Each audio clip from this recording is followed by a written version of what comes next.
महानगरपालिकाले के हामीलाई फोहोर फाल्ने डब्बा मात्रै सम्झेको हो? के स्थानीय निकाय भ्रष्टाचार गर्नका लागि मात्रै बनेका हुन्? नमस्कार, विवेक भाइन्स क्लबमा यहाँहरूलाई स्वागत छ। आज एकदम निकै नै पेचिलो मसला लिएर आएको छु। आज कुनै कमेडी पनि होइन, कुनै सैद्धान्तिक कुराहरू पनि होइन र कुनै मोटिभेसनल कुराहरू पनि होइन। आज एउटा यस्तो विषयलाई उठान गर्ने प्रयत्न गरेको छु जसले चाहिँ विगत 8 वर्षदेखि तारकेश्वर नगरपालिका वडा नम्बर 3 र नुवाकोटका अधिकांश लगभग 1 नम्बर क्षेत्रका सम्पूर्ण वासीहरू चाहिँ यसबाट पीडित छन्। एक त फोहोरको पीडामा यसै नै चपेटामा परेको साबिकको ओखरपुवा र अहिले कपनी 1, 2, 3 को चाहिँ सम्पूर्ण जनमानसमा चाहिँ यसले पारेको असर। सँगसँगै अर्को ठुलो र पेचिलो कुरा अर्को के हो भने सैलुङ कन्स्ट्रक्सनको ज्याजती र सँगसँगै हाम्रो स्थानीय तहको लापरवाही। यी तीन कुराहरूमा चाहिँ मैले यहाँहरूलाई आजको दिनमा केही छरप्रष्ट पार्ने चाहिँ प्रयत्न गर्दैछु।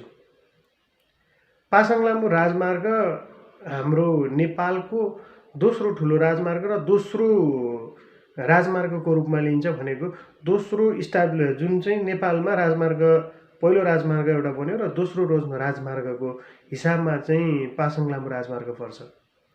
2014 सालमा खनिएको सो बाटो विगत 8 वर्षदेखि सैलुङ कन्स्ट्रक्सनले यस बाटोलाई, राम्रो भएको बाटोलाई भत्काएर चारैतिर धुवा धुलो र हिलोको एउटा चपेटामा पारिदिएको छ। विगत 8 वर्ष अगाडि यो कन्स्ट्रक्सनलाई, सैलुङ कन्स्ट्रक्सनलाई त्यहाँको ठेक्का परेको थियो। त्यो ठेक्का इस्यु गर्ने रोड विभाग सँगसँगै सरकार पनि भन्न चाहन्छु। लगभग 8 वर्षको फेजमा भन्दाखेरि अलिकति हास्यास्पद लाग्न सक्छ। कस्तो ठेकदारलाई दिया रहेछ, कस्तो ठेकदारलाई क वर्गको श्रेणीको चाहिँ लाइसेन्स दिया रहेछ, मलाई एकदम ताजुब लागेर आएको छ। मलाई एकदम अचम्मै लागेको छ यो कुराहरू। 8 वर्षमा जम्मा 1 किलोमिटर पिच गर्न सक्ने कम्पनीलाई क वर्गको ठेकदार भनेर कसले चाहिँ वर्गीकरण गरेर पठायो? सरकारी निकायलाई एउटा ठुलो प्रश्न गर्न चाहन्छु म। सैलुङ कन्स्ट्रक्सनलाई किन दियो क वर्गको ठेकदार, जसले चाहिँ 8 वर्षमा जम्मा 1 किलोमिटर बाटो पिच गरेको छ। 3 वर्षभित्रमा सम्पूर्ण बाटो पिच गरेर काटिङ कुटिङ त्यसलाई थिचिङ भिचिङ सबै गरेर 3 वर्षभित्रमा सिद्धाउनु पर्ने प्रोजेक्ट 8 वर्ष भइसक्यो, अझै पनि सकिएको छैन। अझै पनि भर्खर 1 किलोमिटर मात्रै पिच भएको छ। किन यस्ता खालका ठेकदारलाई क वर्गको श्रेणीमा राख्न? किन यिनीहरूको लाइसेन्स राज्यले किन खारेज गर्न सक्दैन? कि पक्कै नै सरकार निरीह हो त? अस्ति भर्खरै हामीले एउटा आन्दोलन गऱ्यौँ, जुन फोहोर रोक्ने आन्दोलन थियो। त्यो आन्दोलनबाट थोरै यति एक चिम्टी मात्रै प्रगति भएको देखियो।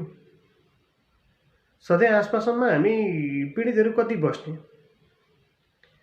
र एउटा एकदमै ठुलो कुरा मैले यहाँ उठान गर्न चाहेको छु। यहाँहरू सम्पूर्णमा चाहिँ म एउटा अनुरोध के गर्दछु भने, र मेरो दिमागमा रहेको अस्तिको जुन आन्दोलन थियो, फोहोर रोक्ने आन्दोलन, सँगसँगै हाम्रो सङ्घर्षको जुन आन्दोलन थियो, त्यसको संयोजकत्वको हिसाबमा मैले गर्दाखेरि आजको संयोजकत्व गर्दा आजको एउटा नयाँ तरिकाले एउटा आन्दोलन गरौँ कि भन्ने सोचेको पनि छु। र यो सँगसँगै मेरो दिमागमा एउटा कुरा आइरहेछ, ती 9 जनाले जति ज्यान गुमाए, पासाङ लामो राजमार्गमा आएर 9 जनाले ज्यान गुमाए, कयौँ होटल व्यवसाय डुबे, कयौँ कृषिलाई चाहिँ धेरै पछाडि धकिलियो। कृषिमा लाग्नेहरू जति पनि साथीहरू हुनुहुन्थ्यो, जति पनि हाम्रा आमा बुवा दाजुभाइ हुनुहुन्थ्यो, जति पनि हाम्रो जनमानस थियो, त्यसमा कृषिमा लागेको लगानी जुन डुब्यो। सँगसँगै अरू यावत कुराहरू जति पनि हामी पछाडि पऱ्यौँ, ती कुराहरूको जिम्मेवारी लिने कसले? अबको मेरो माइन्डमा रहेको कुरा के हो भने, यहाँहरूलाई प्रश्न गर्न के चाहन्छु भने, यो कुरालाई हामीले अब अदालतमा नलाइकन कुनै सुख छैन। उठौँ सबैजना। ककनी 1, 2, 3 प्रभावित, 5 नम्बर पनि पर्छ। र तारकेश्वर नगरपालिकाका जति पनि हामी पीडित पक्ष छौँ एउटा मुद्दा हालौँ सैलुङ कन्स्ट्रक्सनलाई। 9 जनाको ज्यान फिर्ता दिन सक्छ सैलुङ कन्स्ट्रक्सनले। करोडौँको लगानीमा भएका होटलहरू डुबेका छन्, त्यसको लगानी सहितका त्यसका खर्चहरू बिहोर्न सक्छ सैलुङ कन्स्ट्रक्सनले। सँगसँगै कृषिमा भएको जुन घाटा छ त्यसलाई चाहिँ बिहोर्न सक्छ सैलुङ कन्स्ट्रक्सनले। सक्छ होइन, अब हामीले अदालतमा मुद्दा दायर गर्नुपर्छ। अदालतमा मुद्दा दर्ता गरेर हामी जति पनि यसका कारणले जति पछाडि परेका छौँ, गाडीदेखि लिएर औजारदेखि लिएर हरेक कुराहरू बिग्रेका छन्, कृषिमा पनि त्यत्तिकै असर परेको छ। सँगसँगै टुरिज्म क्षेत्रमा त भन्नै पर्दैन। ककनी भइसकिसकेपछि हुरुक्क हुने मान्छे अब बाटो सम्झेर आउँदैनन्। त्यो बनायो सैलुङ कन्स्ट्रक्सनले हो। यसका लागि उठ्नुपर्छ र हामीले मुद्दा हाल्नै पर्छ। सैलुङ कन्स्ट्रक्सनलाई मुद्दा नहालिकन कुनै उपाय नै छैन। हाम्रो घाटा बिहोर्नै पर्छ सैलुङ कन्स्ट्रक्सनले, किनकि 3 वर्षभित्र सक्नुपर्ने काम 8 वर्षसम्म लगाइदिएर एम्बुलेन्समा मान्छे ल्याउन नसकेर एम्बुलेन्समा मान्छे बित्नेसम्म भयो, स्कुटीबाट लड्नेसम्म लडेर मृत्यु हुनेसम्म भयो। के सैलुङ कन्स्ट्रक्सनका लागि यो त छेसको सरह हो त? मान्छेको जीवन के सैलुङ कन्स्ट्रक्सनका लागि के एउटा झिँगा मारे सरह हो? म त यो भन्छु कि सैलुङ कन्स्ट्रक्सन सार्द अधिकारी जो छन् यी हत्यारा हुन्। यो हत्यारालाई कारबाही हुनैपर्छ। यदि यो हत्यारालाई कारबाही भएन भने हरेक कुराहरू सकिन्छन्। अब रह्यो सैलुङ कन्स्ट्रक्सनको कुरा, यसलाई मैले थाती नै राखेँ। अब यही हो दोस्रो उपाय भनेको नमुना आन्दोलनको एउटा तयारीमा लाग्नु छ। अबको बर्खामा पनि यदि बाटो पिच हुँदैन, हाम्रो बर्खाभित्रमा उसले पिच गर्न सक्दैन भने सडक विभागको ढोकामा लिएर गएर अब धान रोपिन्छ। हिलो लिएर गइन्छ र त्यहाँ रोपिन्छ। अब पासाङ लामो राजमार्गमा हामी धान रोपिँदैन। धान रोपिन्छ त लिएर गएर सडक विभागको अफिसरको टेबलमा लिएर गएर रोपिन्छ, ताकि थाहा होस् कि हाम्रो पीडा के थियो भनेर। सँगसँगै अब फोहोरको विषयमा म कुरो गर्न चाहन्छु। काठमाडौँ नगरपालिकाले के हामीलाई फोहोर फाल्ने एउटा डब्बा मात्रै सम्झ्या हो त ककनीवासीलाई? जताततै फोहोरको थुप्रो देख्छु हिँड्दाखेरि बाटोमा छलाएर हिँड्नुपर्ने अवस्था छ, जुन पासाङ लामो राजमार्गैबाट हिँड्छ।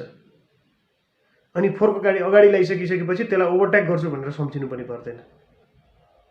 के काठमाडौँ महानगरपालिकालाई कतिजना त किचेरै मारिसकेको छ महानगरको गाडीले। के महानगरपालिकालाई पनि हामी के झिँगा मरे जस्तो लाग्छ? होइन साथीहरू, अझै पनि सुत्यौँ भने हामीले परिवर्तन केही पनि गर्न सक्दैनौँ। अब उठौँ, निन्द्राबाट उठ्न जरुरतै छ। यदि हामी निन्द्राबाट अब पनि चाहे उठेनौँ भने हामी सदाको लागि पछाडि नै पर्छौँ। फोहोरको विकल्प पनि छुट्टै गर्नै पर्छ। ककनीलाई खोइ कति बुधे सहमति भएर कति गोजीभित्र गए, कति कति कहाँ कहाँ पुगे, ती कुराहरू कहाँ कहाँ गए छोडिदिउँ, ती कुराहरू सकिए। अब हामीलाई एउटा हस्पिटल, राष्ट्रिय स्तरको एउटा हस्पिटल चाहिन्छ ककनीमा। अबको आन्दोलन गर्दाखेरि हाम्रो माग नै यही हुनेछ। र प्रत्येक ककनीवासीका जति पनि गाडीहरू यो उसबाट हिँड्छ, यो पासाङ लामो राजमार्गबाट हिँड्छ, जति पनि प्रभावित क्षेत्र छ, सम्पूर्णको जिम्मेवारी, स्वास्थ्यको जिम्मेवारी महानगरले लिनुपर्छ। होइन भने हामी फोहोर रोक्छौँ। हाम्रो ठाउँमा फोहोर हाल्न दिँदैनौँ। अब हामी किन दिने? नेताहरूलाई गोजीमा पैसा हाल्नका लागि दिने? हामी नागरिक सचेतक हौँ। यसलाई कुनै पनि राजनैतिक तरले नमोडियोस्, यो एउटा सामाजिक तरले मोडियोस्। आजभन्दा अगाडिका अग्रज नेताहरूले के गरे, कसो गरे, त्यो हामीले आज बोलिदिउँ। र अब आउने दिनमा जुन फोहोरको राजनीति छ, यो राजनीतिलाई हामीले काट्नै पर्छ, यसलाई छिचोल्नै पर्छ। आजका युवाहरू आज उठ्नै पर्छ। यदि आजका दिनमा पनि युवा उठ्दैनन् भने सरी, के पनि हुनेवाला छैन। हामी सधैँ त्यही फोहोर खाइ नै रहन्छौँ, त्यही धुलो नै खाइ नै रहन्छौँ, सैलुङ कन्स्ट्रक्सनको ज्यादती नै सही नै रहन्छौँ। र स्थानीय तहको कुरामा आउँछौँ। स्थानीय तहले जुन ककनी गाउँपालिकाले स्वनियोजित रूपमा यो हाम्रो सशक्त आन्दोलनलाई जुन उठान गरिएका जति पनि अहिलेका उठाइएका कुराहरू, अस्तिको कार्यक्रमको समीक्षाकै कुरो गरिराखेको छु मैले, चैते गद्यको कार्यक्रमकै समीक्षा गर्दैछु। हामी कार्यक्रम गर्दा गर्दै हामी आन्दोलनमा रहँदै ककनी गाउँपालिकालाई के हक थियो र त्यसरी छुडेर लिएर गएर चाहिँ मजासँग उताको इन्डियनलाई शुद्ध बोलाएर मजाले बसेर सहमति गर्यो। सहमति अनुसार काम भयो त आज होइन। यस्तै हरकत गाउँपालिकाले गर्छ भने गाउँपालिका कर्मचारी नभनौँ, गाउँपालिकाका अगुवा कर्मीहरू जति छन् तिनीहरूलाई पनि घेराबन्दी गर्न नपरोस्। प्रत्येकको घर थाहा छ, प्रत्येक बस्ने ठाउँ थाहा छ, घरैमा आउन नपरोस्। यो जनआक्रोश यो एउटा मेरो मात्रै बोली नसम्झिनुहोस्, यो प्रत्येक पीडितको बोली हो, प्रत्येक दुःखमा परेका पीडामा परेका बोली हो। विकासको नाममा ठगी गर्ने, पर्सनल रूपमा बजेट हालिदिने यस्ता खालका काम अझै पनि स्थानीय तहले बन्द गर्दैनन् भने पतनको बाटोतिर लाग्दा हुन्छ। हामी नागरिक सचेतक भइसकेका छौँ, सचेतनाका बाटोमा हिँडिसकेका छौँ। अब पनि यस्ता खालका भ्रष्ट खालका गतिविधि हुन्छन् भने अस्ति भएको जुन सहमतिलाई म भ्रष्टाचार भन्छु, भ्रष्टाचार भनेको गोजीमा दाम मात्रै हाल्नु होइन कि आफ्नो पदको दुरुपयोग गर्नु पनि भ्रष्टाचार हो। जो राज्यले दिएका कानुन बमोजिम काम गर्दैनन् ती सबै भ्रष्टाचारी हुन्। कर नतिर्ने पनि भ्रष्टाचारी हुन्। राज्यलाई जनमानसले कर तिरेन भने त्यो पनि भ्रष्टाचारी हो। गोजीमा पैसा हाल्नु मात्रै होइन र आफ्नो पदको दुरुपयोग गर्नु पनि भ्रष्टाचार हो। जो राज्यको कानुनभन्दा बाहिर बसेर कुनै काम गरिन्छ भने त्यो नै भ्रष्टाचार हो। र यो भ्रष्टाचारको उन्मूलनका लागि आज एउटा चेतावनी दिएको छु। भोलिका दिनमा हामी युवाले एउटा टिम बनाएर भ्रष्ट जातिलाई सिद्धाउन नपरोस्। आजै सचिनुहोस्। धन्यवाद।